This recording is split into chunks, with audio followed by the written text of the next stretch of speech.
Bonjour à toutes et à tous et bienvenue dans cette nouvelle émission Droit de réponse 105.1 sur les ondes de Choc FM 105.1, la radio communautaire francophone de Toronto en FM sur le 105.1 donc et également sur YouTube et sur tous nos médias en vidéo. Aujourd'hui, nous avons le plaisir de vous présenter une autre émission Droit de réponse, une émission de débat autour du thème comment concilier famille et travail à Toronto avec pour invité une ribambelle d'invités plutôt employés du Petit Chaperon Rouge. Le Petit Chaperon Rouge, qu'est-ce que c'est? C'est une garderie francophone bien connue de certaines et certains d'entre vous, mais dont on va apprendre à découvrir ensemble davantage les programmes et les atouts. Et autour de cette thématique, donc du coût de la vie, avec évidemment l'inflation qui nous a tous touchés, qui a touché en particulier les familles. C'est la raison pour laquelle on aborde cette question de savoir comment concilier famille et travail à Toronto, en particulier sous l'angle des garderies, des crèches. Alors, autour de la table virtuelle aujourd'hui, eh bien, j'ai pour honneur de commencer par présenter Madame Nadia Daoust, directrice générale du Petit Chaperon Rouge. Nadia, bonjour. Enchantée. Ravi, merci d'être avec nous. Également autour de cette table, la directrice financière de l'établissement Les Petits Chaperons Rouges, c'est Cynthia Kouassi. Bonjour Cynthia. Bonjour. Merci de vous joindre à nous. Manon Anctil est gestionnaire RH également au Petit Chaperon Rouge. Bonjour Manon. Bonjour, enchantée. Ravi. Clémence Desjardins également avec nous, conseillère pédagogique du Petit Chaperon Rouge. Bonjour Clémence. Bonjour. Merci de vous joindre à nous. Et pour finir, Lise Geffray, gestionnaire volet qualité et innovation. Bonjour Lise. Bonjour. Pour m'accompagner dans cette émission, j'ai le plaisir, une fois de plus, d'introduire Nathalie Salmeron, notre journaliste Choc FM. Bonjour Nathalie. Bonjour à tous. Alors maintenant que les présentations sont faites, je vais commencer par rappeler que cette initiative Droit de réponse 105.1 est rendue possible grâce au Fonds canadien de la radio communautaire. Merci à eux.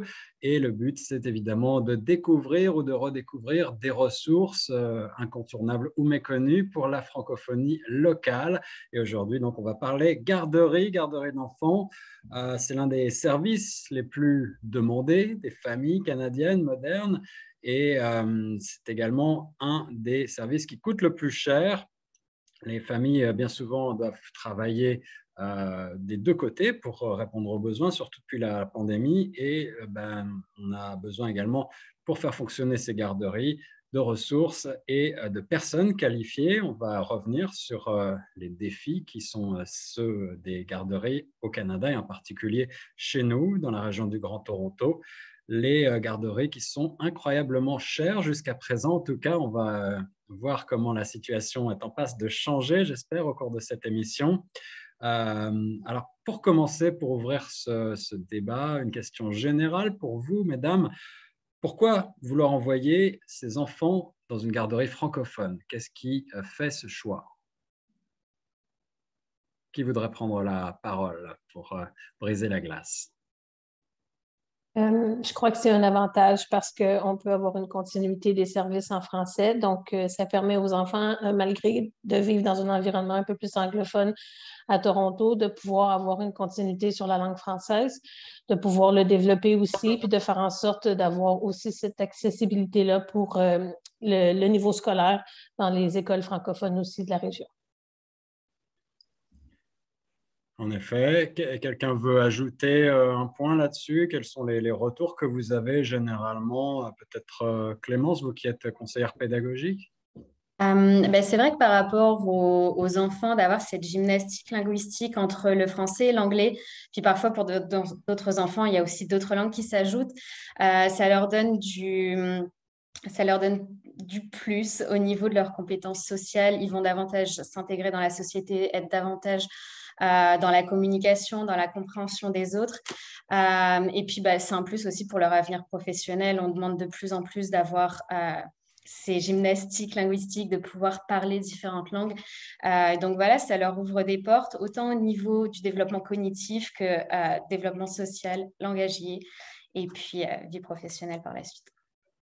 Alors, on parle déjà de vie professionnelle. Rappelez-nous quand même à qui s'adressent vos services, à quels âges sont en jeu au Petit Chaperon Rouge. Donc, on explique les enfants à partir des groupes de poupons jusqu'à l'âge de 12 ans pour les groupes de scolaires. Ah, jusqu'à l'âge de 12 ans quand même. OK, Oui, OK, excellent. Donc, c'est vraiment un complément en quelque sorte de l'école. oui, c'est ça. Donc, on fait une continuité après le temps d'école pour offrir notre service de garde, soit avant, après l'école ou les deux aussi. Donc, Excellent, excellent. Euh, Passons maintenant à la question de savoir, après la pandémie, on espère qu'elle est derrière nous, pour une garderie comme la vôtre, quels sont les enjeux et les défis principaux en ce moment? Je pense particulièrement en termes de personnel. Est-ce qu'il est aisé de trouver du personnel francophone qualifié ici? Je pense que la pandémie, effectivement, a eu un impact par rapport à ça. Je pense qu'il y a beaucoup de personnes qui vivaient, enfin, de francophones vivant en Ontario qui ont eu des changements de vie, qui peut-être sont retournés dans leur pays d'origine aussi, dû à la pandémie. Effectivement, ça complique un peu plus le recrutement. Donc, sachant déjà qu'on se base sur, je crois, 1,2% de la population ontarienne. Parmi ces 1,2%-là, il faut qu'on trouve des personnes travaillant en petite enfance, qualifiées ou non. Donc, effectivement, ça a eu un impact. Voilà, nous aussi, on a dû fermer quelques classes dues à des manques d'inscription, ce qui a aussi, d'un côté, réduit nos besoins en recrutement. Donc, on essaie de trouver la balance entre ces deux points-là. Nathalie, tu avais une question sur la question des reconnaissances de diplôme? Tout à fait, exactement. Donc, qui dit crèche, pardon, qui dit crèche francophone, dit forcément personnel qui vient un petit peu de partout, notamment de France, de Belgique, de pays francophones d'Afrique ou d'ailleurs. Hein. Et la plupart du temps, ces personnes ont des diplômes qui ne sont pas forcément reconnus au Canada. Je pense notamment au diplôme d'auxiliaire de puériculture, qui est un diplôme français qui n'est pas forcément reconnu ici au Canada. Comment vous abordez justement ces diplômes et ces personnes qui sont du personnel qualifié, mais avec un diplôme qui n'est pas forcément reconnu ici? Donc, je sais que vous avez des défis, probablement des quotas aussi à respecter. Comment vous abordez ça? Donc oui, effectivement, il y a beaucoup de diplômes de l'étranger, que ce soit pour la France, le CAP Petite Enfance, le diplôme d'auxiliaire de puériculture ou des diplômes d'éducateurs spécialisés, éducateurs de jeunes enfants, etc., qui sont malheureusement pas reconnus au Canada, qui l'ont été fut un temps de manière plus simple. Aujourd'hui, on fait quasiment face à un mur par rapport aux inscriptions à l'ordre des éducateurs. C'est devenu quasiment impossible. Donc, nous, au Petit Chaperon Rouge, on a décidé de créer une reconnaissance un peu plus particulière parce qu'on sait ce que valent ces diplômes, on connaît les formations qui sont faites, on sait qu'elles ont effectivement une grande valeur qualitative. Donc, on essaye de pallier à ça de manière à donner plus de responsabilité à ces personnes, de manière aussi financière, etc. On essaye de considérer le tout. Après, c'est sûr qu'on peut aussi faire ce qu'on appelle des reconnaissances auprès du ministère, mais ça demande à ce que les personnes s'engagent à reprendre des études et à suivre un nouveau processus scolaire qui reconnaîtrait le diplôme en Ontario. Alors, on va revenir tout à l'heure, puisqu'on est à la veille d'une élection provinciale dans quelques semaines. Mais je voudrais déjà savoir, vous avez parlé, Manon Anctil, donc vous êtes gestionnaire RH au Petit Chaperon Rouge. Vous avez évoqué ces questions de difficultés de recrutement et vous avez dit qu'on est devant un mur, si je reprends votre expression. Quelles seraient vos recommandations pour les candidats à l'élection qui s'en vient sur ces questions-là de reconnaissance des diplômes étrangers? Je sais que c'est une élection ontarienne, ce n'est pas une élection fédérale, mais malgré tout, est-ce que vous auriez un message à faire passer? Oui, c'est vrai qu'effectivement, on a de la qualité qui vient de l'étranger. Ce sont vraiment des diplômes qui requièrent parfois jusqu'à 3 années. Donc, ce sont vraiment des années d'expérience vraiment à considérer.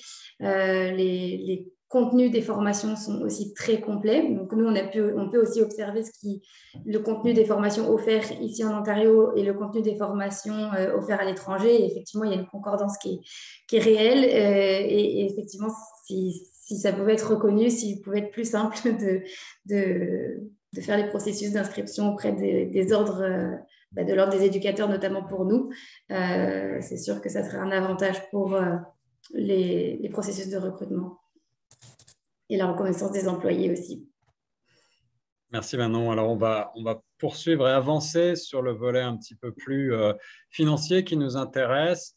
Mais avant de parler des familles à proprement parler, je vais vous demander à vous en tant qu'organisme, quel a été l'impact de la pandémie sur les crèches et en particulier sur l'aspect financier, parce qu'on sait que les crèches ont dû à de nombreuses reprises fermer leurs portes et à ce moment-là, j'imagine que vous ne touchiez plus nécessairement, vous n'étiez plus payé par les familles. Donc, comment est-ce que vous avez géré cette question-là? Qu'est-ce que ça a créé comme problème? Et là encore, est-ce que vous avez des demandes, des suggestions à faire? Par rapport à la pandémie, en fait, il y a eu un impact, comme vous dites, sur les inscriptions. Mais nous n'avons pas eu d'impact financier, comme sur le bottom line, il n'y a pas eu d'impact financier global parce que nous avons quand même été soutenus par le gouvernement fédéral et le gouvernement provincial.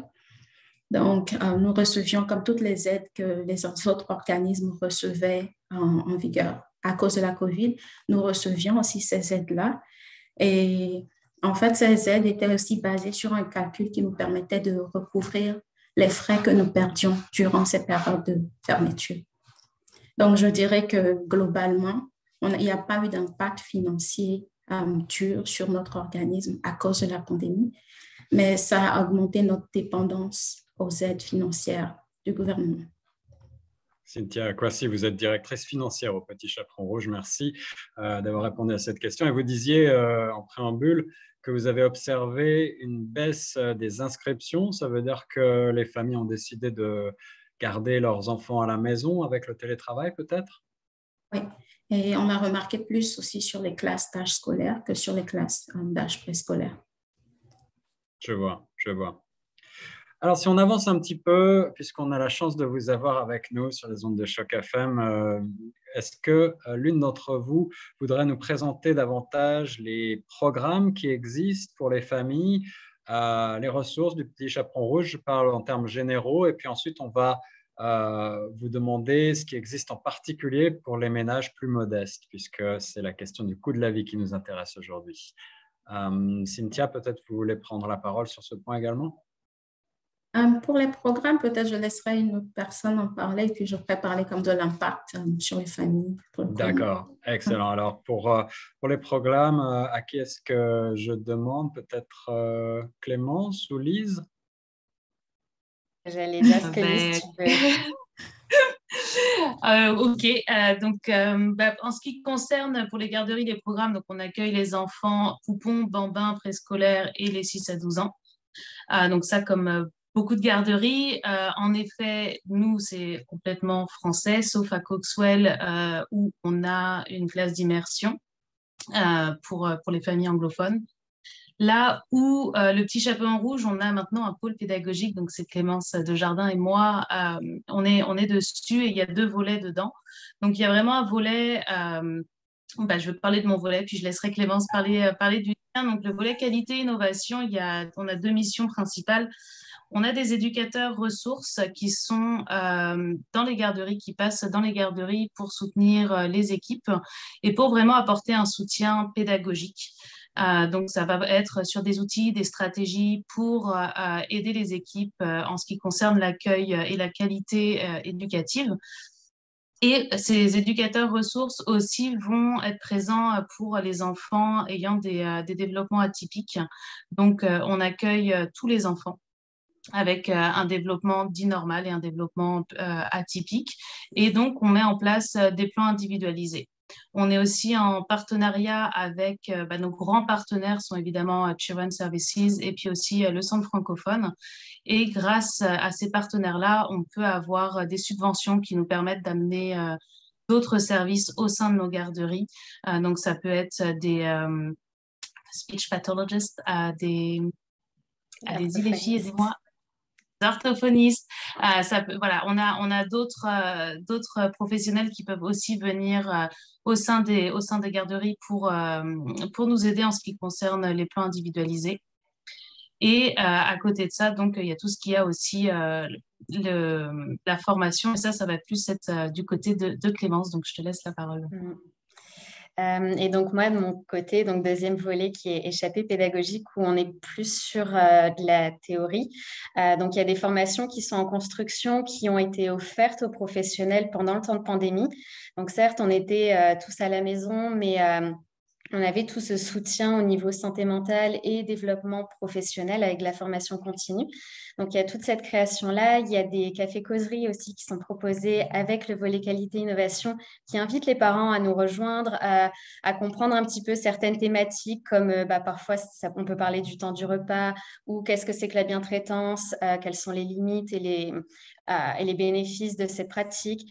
Enfin, voilà, on aborde plusieurs thématiques qui sont plus des ressources. Il y a aussi l'Escale, qui est un petit journal d'une 20aine de pages qui est produit à chaque trimestre où en fait, l'objectif, c'est vraiment de prendre un petit break pendant le développement de nos compétences parentales et professionnelles pour penser, réfléchir et se poser un petit peu sur tout ça.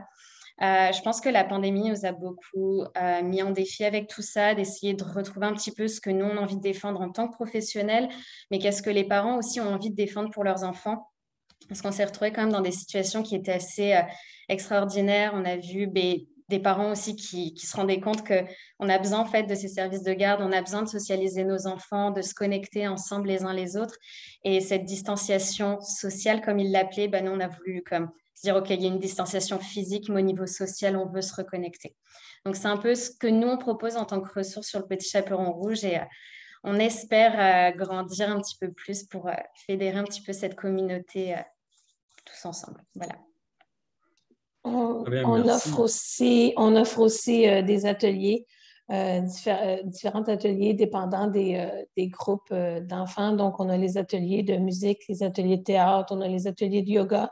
On offre aussi des ateliers de sciences.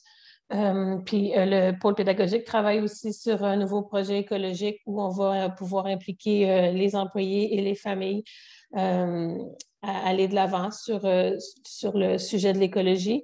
Puis on met en place aussi le projet biologique pour les aliments, donc les menus aussi. On a des menus faits maison très santé et on veut axer aussi plus sur les aliments biologiques. Puis on travaille sur un nouveau projet pour permettre aussi d'offrir le service de l'aide aux devoirs qui va être en place dans la prochaine année, donc pour s'assurer d'offrir encore plus de services aux familles puis leur permettre d'avoir davantage d'activités, de programmes puis de qualité quand ils sont présents au sein de nos garderies. Alors, avant de parler des ressources pour le ménage plus modeste, une question qui me vient, c'est qu'on présente toujours Toronto et a fortiori la communauté francophone de Toronto comme extrêmement multiculturelle, diverse, et on est tous, je crois, des immigrants plus ou moins récents, parfois très récents, avec des racines culturelles très riches, mais très variées. La chose qui nous rassemble, c'est effectivement l'usage du français. Est-ce que ça représente un défi au sein d'un organisme comme la garderie du Petit Chaperon Rouge? Est-ce que les programmes doivent s'adapter à ces défis-là? Alors, je ne pense pas que ça pose un défi. Je trouverais plutôt que c'est vraiment une richesse par rapport à la venue de personnes qui viennent du monde entier. Et c'est vrai que par rapport au sein des garderies, durant les programmations, on a aussi justement à mettre en place des activités multiculturelles. Donc, parfois, on s'appuie sur les familles. On leur demande de venir dans les salles de classe quand c'était possible. Les 2 dernières années, ça a été plus compliqué. Mais de justement nous présenter aussi leur culture. On a aussi des repas qui peuvent permettre de nous faire voyager. On a de la musique qui vient aussi des 4 coins du monde par rapport à ça. Donc, je ne sais pas si mes collègues diraient la même chose, mais en tout cas, en ce qui me concerne, ça n'a pas été un défi, c'est vraiment plus une richesse par rapport à ça. Et on a la chance justement que nos enfants à Toronto soient exposés à tout ce multiculturalisme, pas seulement dans les garderies, mais juste partout, dans les métros, dans les rues. C'est vraiment une grande chance. Merci. Alors, on parle maintenant donc un petit peu plus de l'aspect financier. On le sait évidemment, avec la pandémie, il y a un certain nombre d'inégalités qui se sont accélérées et puis les ménages les plus modestes ont été les premiers à souffrir, mais malgré tout, pour celles et ceux qui ont la chance de poursuivre un travail, eh bien, très souvent, la garderie, c'est un défi parce que ça représente un coût très important. On va en parler un petit peu plus tard. Est-ce qu'il existe des ressources particulières pour les habitants particuliers de Toronto, du Grand Toronto? Est-ce qu'il existe des programmes qui permettent d'adapter, entre guillemets, l'aspect financier à la réalité? Oui, la ville de Toronto offre une subvention pour les familles à revenus modestes et faibles. Donc, toutes les familles qui veulent s'inscrire à la garderie sont quand même redirigées vers ce service-là de la ville de Toronto pour pouvoir s'inscrire et avoir une réduction sur le frais. Donc, nous avons des familles qui payent aussi bas que $1 par jour pour les frais de garderie, dépendamment de leur niveau de revenu. Mais c'est sûr que c'est important que ces familles aient accès à cette information-là parce qu'ils voient le prix total en fait, qui est affiché, mais pas le prix subventionné parce que cette situation-là, c'est particulier aux familles et à leurs revenus. Donc, s'ils n'ont pas accès à l'information qui peuvent être subventionnés et avoir des réductions de frais de garde, souvent, ils ne s'inscrivent pas, mais dans le processus d'inscription, on s'assure de leur donner cette information-là et de les suivre dans leur processus d'inscription avec la ville. En effet, merci Cynthia pour ces précisions. Donc, pour vous, chers auditeurs et auditrices, allez sur le site internet de toronto.ca, sur le site de la ville pour avoir plus d'informations. Et à la garderie Le Petit Chaperon Rouge, eh bien, on peut vous aiguiller donc, pour ces demandes de subventions. Malgré tout, on sait qu'au Canada, et en particulier en Ontario et à Toronto, le coût des garderies, des gardes d'enfants est plus élevé en moyenne que dans le reste du monde. Il y a une étude de l'Organisation de la coopération et du développement économique en 2016 qui montrait que les ménages à 2 revenus déboursent jusqu'à 23% de leur salaire total pour s'occuper des enfants, ce qui est bien au-delà de la moyenne mondiale de 15%. Alors ma question pour vous, je ne sais pas si vous allez avoir une ou plusieurs réponses, mais quelle est la raison de tels coûts, spécifiquement à Toronto? Pourquoi est-ce que les garderies sont si chères ici?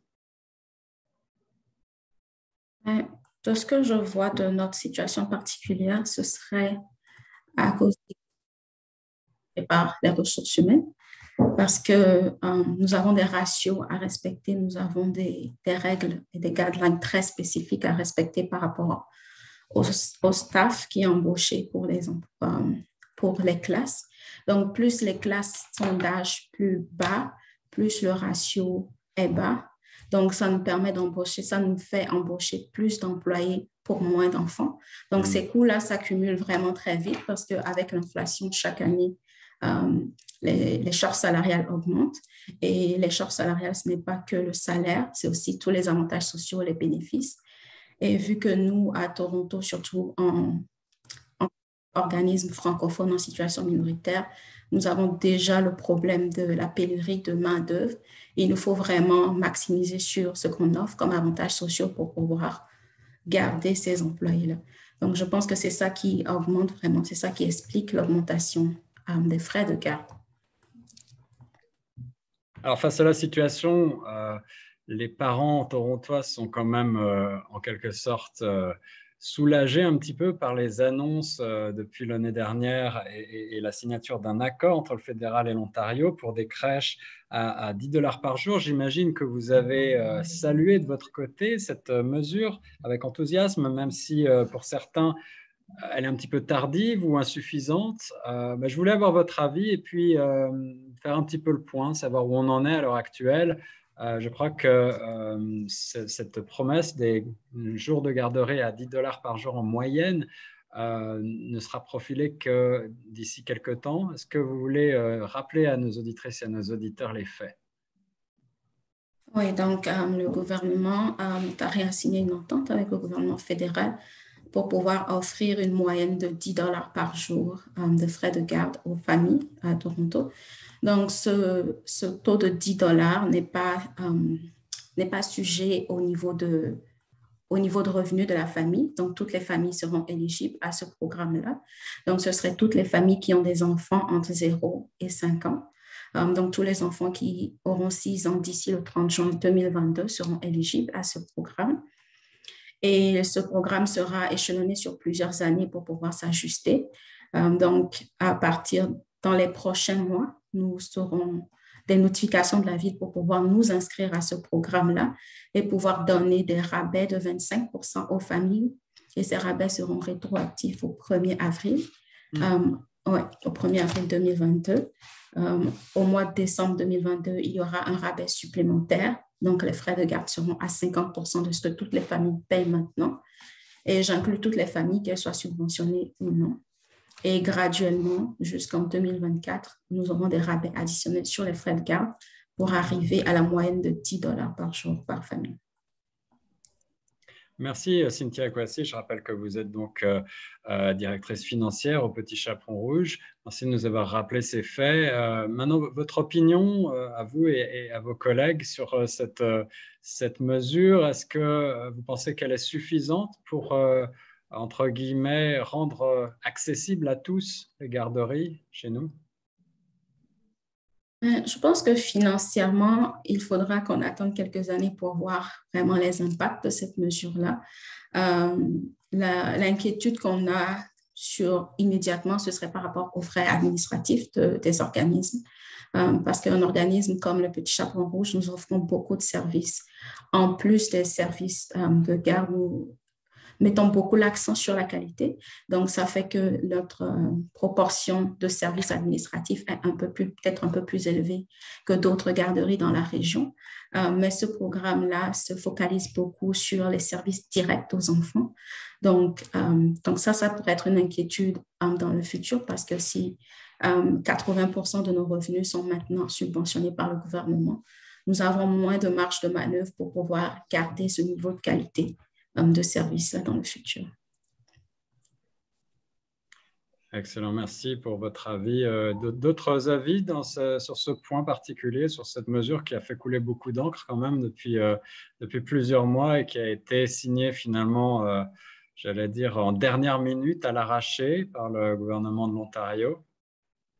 On aurait peut-être aimé aussi que le gouvernement considère vraiment toutes les catégories, les groupes d'âge, parce que je crois que ça aurait été bénéfique pour les organismes aussi de services de garde de pouvoir offrir ce tarif-là pour les enfants maternelle jardin et les enfants 6-12 ans. Surtout que c'est les groupes qui ont été le plus affectés pendant la pandémie. C'est les groupes où est-ce qu'on a besoin de recruter davantage. Donc, d'avoir eu ce service-là pour ces groupes-là aurait vraiment permis aux services de garde de pouvoir remettre les inscriptions avant pandémie, puis de pouvoir aider les familles à faire en sorte que les enfants reviennent dans les services de garde. Merci Nadia Daoust, directrice générale du Petit Chaperon Rouge. Je rappelle qu'on est toujours dans l'émission Droit de réponse 105.1, une initiative rendue possible grâce au Fonds canadien de la radio communautaire. On parle donc de cette signature historique, cet accord, cette entente entre le fédéral et l'Ontario pour des garderies en moyenne à 10 $ par jour à l'horizon 2025. C'est une entente de 10,2 milliards de dollars sur 5 ans. Qu'est-ce qui se passera ensuite après 2025? Est-ce qu'il faut déjà redouter de nouvelles hausses des tarifs? L'information que nous avons reçue, c'est que dans l'année 3 du programme, donc en 2024, il y aura une évaluation du programme pour peut-être rajuster les coûts. Donc, à ce moment-là, je suppose que nous aurons plus d'informations sur ce qui va se passer après l'année 5. OK. Merci Cynthia Kwasi. Par ailleurs, cet accord permet aussi de créer des places de garderie. On parle de 86 000 places à peu près en Ontario, tant au secteur privé que public. Les parents savent que la liste d'attente est souvent très longue chez nous pour obtenir une place, surtout à Toronto. Est-ce qu'on a le droit d'espérer une amélioration de ce côté-là? Oui, pardon, je pense que oui. C'est sûr que nous, les listes d'attente sont longues pour les groupes des poupons, des bambins et des préscolaires. En revanche, avec la pandémie, je dirais qu'on a un peu je pense qu'on est arrivé au bout des listes d'attente concernant nos groupes d'enfants d'âge scolaire, donc pour les programmes avant et après école. Donc c'est sûr que si on peut offrir plus de place à l'avenir pour les 3 groupes les plus demandeurs et dont les listes d'attente s'allongent au fil des années, ça serait vraiment bénéfique effectivement pour les familles de Toronto. Merci Manon Thiel. Nathalie, as-tu des questions supplémentaires sur ces points particuliers liés donc à ces annonces des garderies accessibles, entre guillemets? Non, moi, c'était plus par rapport aux critères de recrutement. Je voulais revenir là-dessus. Est-ce que la pandémie a revu un peu les critères de recrutement à la baisse? Cynthia parlait de la qualité de vos services.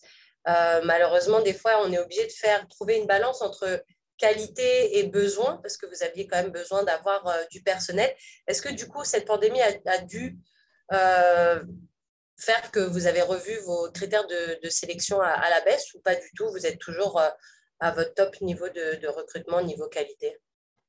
Déjà, je dirais qu'on a eu beaucoup de chance de pouvoir garantir les salaires de nos employés pendant la pandémie, ce qui fait que les employés qui sont là depuis des années sont restés chez nous. Donc, ce sont des employés qui ont des formations initiales, qui ont eu des formations continues, qui adhèrent à notre pédagogie depuis des années et qui donc sont les maintiens de nos services et de la qualité de nos services. Effectivement, on a dû recruter notamment pour tout ce qui était pôle de dépistage. Donc ça, ce sont des nouveaux postes qui ont dû être ouverts puisque les parents n'avaient pas accès à l'intérieur de nos locaux. Donc ce sont plein de nouveaux protocoles qui ont dû être mis en place pour pouvoir accueillir au mieux les enfants, que ce soit pour l'accueil du matin ou l'accueil du soir. Ça serait mentir que de dire qu'on a eu le choix dans les recrutements pour ces personnes-là parce que malheureusement, on n'était pas en mesure d'offrir non plus des contrats plein temps. Ce sont des contrats qui étaient des contrats en part-time. Donc, effectivement, ce n'est pas ce qui est le plus recherché lorsqu'on est dans un processus de recrutement. Donc, on a eu des postes, effectivement, qui ont été ouverts pour ça. Après, le maintien de la qualité, je pense, en tout cas, nos exigences n'ont pas baissé. On essaie vraiment de maintenir au maximum le niveau de qualité. Et si toutefois les personnes arrivent chez PCR sans avoir de formation initiale, justement, on a le pôle pédagogique qui est là pour prendre le relais. On a beaucoup de formations qui ont déjà été produites, qui peuvent être suivies par les employés. On est aussi en train de mettre tout un nouveau projet en place pour avoir un temps de formation avant toute prise de poste aussi, qui va être mis en place, qui nous permettrait effectivement de réaugmenter le niveau de qualité des employés, mais nos exigences n'ont pas changé, non. Ça a été plus difficile, mais ce n'est pas pour autant qu'on a fait des choix contre cœur, je dirais. Et je voulais rebondir également sur le côté innovation dont on parlait d'ailleurs avec Lise et puis avec Clémence. Est-ce que cette annonce du gouvernement avec ces crèches à 10 $ par jour aura un éventuel impact sur les innovations et les différents ateliers et formations que vous voulez mettre en place?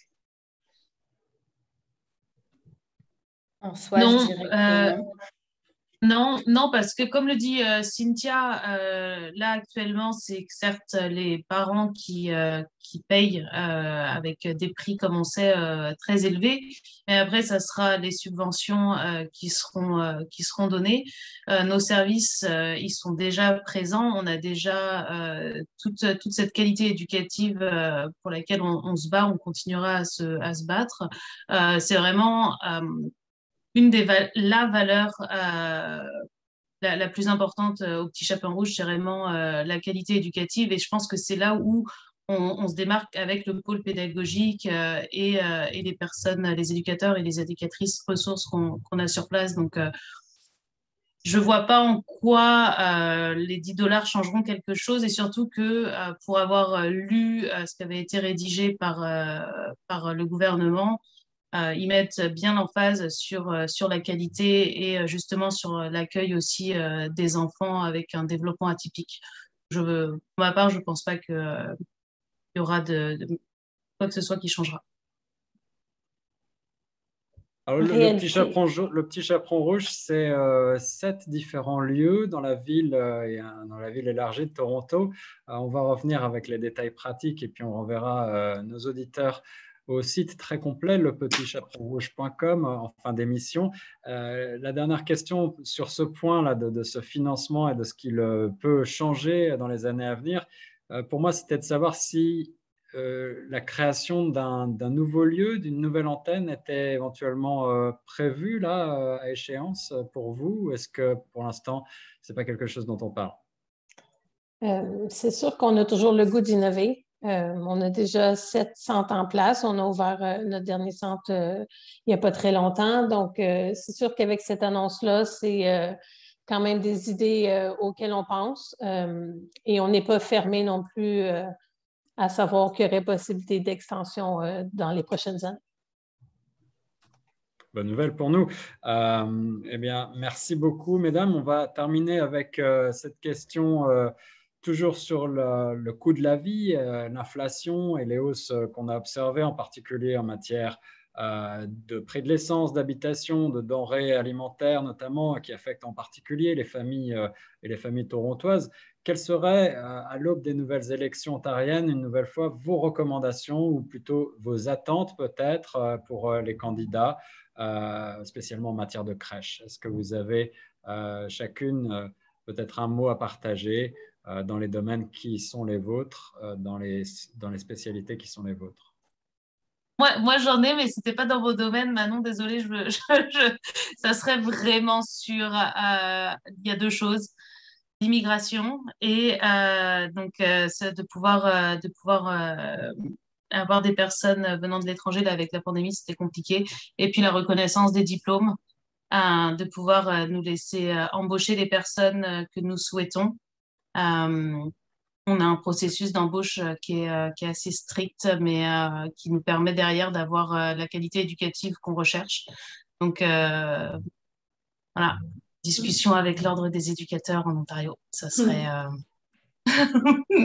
C'est sûr qu'on a un visa qui est vraiment très bien, qui s'appelle la mobilité francophone et qui nous permet justement d'aller démarcher, de recruter à l'étranger. Mais le bémol de ce visa, c'est que le délai de traitement par les services d'immigration est très aléatoire et qu'effectivement, quand nous avons des besoins de recrutement, on n'a pas les délais nécessaires devant nous. Donc, c'est sûr que c'est un très, très gros avantage que d'avoir ce visa-là de possible à mettre en place avec les employés, mais dans l'exécution des démarches, c'est un peu plus compliqué. Et si je peux me permettre, le deuxième problème de ce visa, c'est qu'il y a mentionné qu'on ne peut pas prendre de cours à l'université ou dans un collège. Et pour être reconnu par l'Ordre des éducateurs de Toronto, de l'Ontario, il faut que nos éducateurs prennent des cours. Donc, c'est un peu le serpent qui se mange la queue. Donc, clairement, c'est le sujet qu'il faudrait faire mentionner, remonter aux politiques là-haut. Voilà, alors, si les décideurs nous écoutent, voilà, on va lancer. En tout cas, la question est ouverte. Merci beaucoup d'avoir participé toute à notre émission. On va donc renvoyer tous nos auditeurs et nos auditrices qui veulent en savoir plus sur le Petit Chaperon Rouge, les activités, les beaux programmes qui sont proposés, les grilles tarifaires bien évidemment et les différentes succursales du Petit Chaperon Rouge qui existent. On a dit 7 garderies dans la région de Toronto avec des liens également avec les écoles francophones pour poursuivre l'apprentissage en français. L'éducation, c'est bien évidemment l'avenir de la francophonie locale. Donc, c'était important d'en parler. J'étais vraiment ravi d'être avec vous. Est-ce que vous avez un mot de la fin pour nos auditeurs ou quelque chose qu'on n'a pas abordé que vous voudriez mentionner? Non, on voulait juste vous remercier de nous avoir offert cette opportunité-là et de pouvoir nous permettre de promouvoir le Petit Chaperon Rouge parce qu'on a vraiment un service d'excellence puis on tenait vraiment à pouvoir le partager avec la communauté francophone. Et c'est chose faite, vous pouvez donc avoir tous les renseignements pratiques sur lepetitchaperonrouge.com. Merci Nadia Daoust, directrice générale. Merci Cynthia Kwasi, directrice financière. Manon Antil, gestionnaire RH. Clémence Desjardins, conseillère pédagogique. Et Lise Geoffrey, gestionnaire volet qualité et innovation. Merci d'avoir été nos invités dans cette émission Droit de réponse. Et merci Nathalie de m'avoir accompagné à l'animation. On continue sur les ondes de choc et on se retrouve très bientôt pour une nouvelle émission Droit de réponse 105.1.